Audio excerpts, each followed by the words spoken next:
Vous connaissez l'œuvre de Benoît Vesselier? Oui, bien sûr. Oh, vraiment?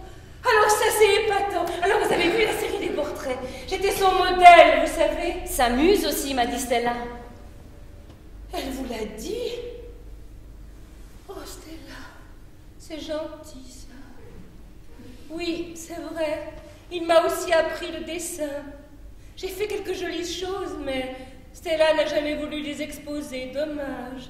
Pas suffisamment indéterminée, je suppose.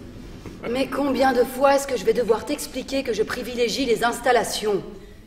Enfin, c'est pas un tea room, je peux pas faire tout et son contraire si je veux que mon travail soit crédible, n'est-ce pas, Maya? Ja, das ist wirklich nicht eine Frage der Qualität. C'est un problème concept. On vise réseau international. On évolue dans un marché de l'art devenu global. Alors on doit proposer ligne forte. Le buffet aussi s'inscrit dans une perspective globalisée. Ça ne va pas être facile pour les artistes, non? Benoît n'aurait pas supporté de devoir réfléchir comme ça. Bon, nous avions sans doute de la chance. On ne pensait pas tant au réseau, comme vous dites. On invitait bien quelques ministres quand on était à Paris, parce qu'en Suisse, il faut bien dire, on allait à un autre rythme, avec un autre état d'esprit, on pouvait travailler plus doucement et rouler plus vite, et sans ceinture de sécurité, on était moins contrôlés aussi, et peut-être moins obsédés par le succès. Si ça venait, tant mieux, on y croyait, et on se sentait encore le droit d'y croire sans avoir besoin de se justifier tout le temps. Bon, maman, tu ne vas pas nous ressortir ta litanie. On sait la chance que vous aviez, il arrive même qu'on puisse vous envier. Mais il se passe une quantité de choses passionnantes aujourd'hui et tu ne fais pas l'effort de t'y intéresser, non? La seule œuvre que tu aies vraiment admirée est celle de papa.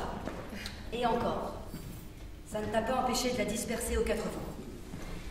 Je me demande ce qu'il en aurait pensé, tiens. Si tu laissais Benoît reposer en paix, Stella, vous l'avez à peine connu, alors tu vas pas commencer à penser pour lui maintenant. Et d'abord, je parle à Maya.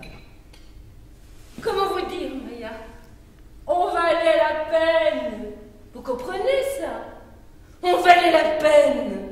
C'est tellement moins angoissant que d'avoir le choix entre valoir des millions ou rien. Bon, après, on se ruinait au casino, certains avaient des overdoses ou s'écrasaient contre un platane.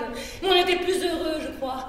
Même Benoît, voyez-vous, il s'est suicidé, certes, mais pourtant, la veille encore de sa mort, je vous assure, il était plus vivant que vous tous aujourd'hui.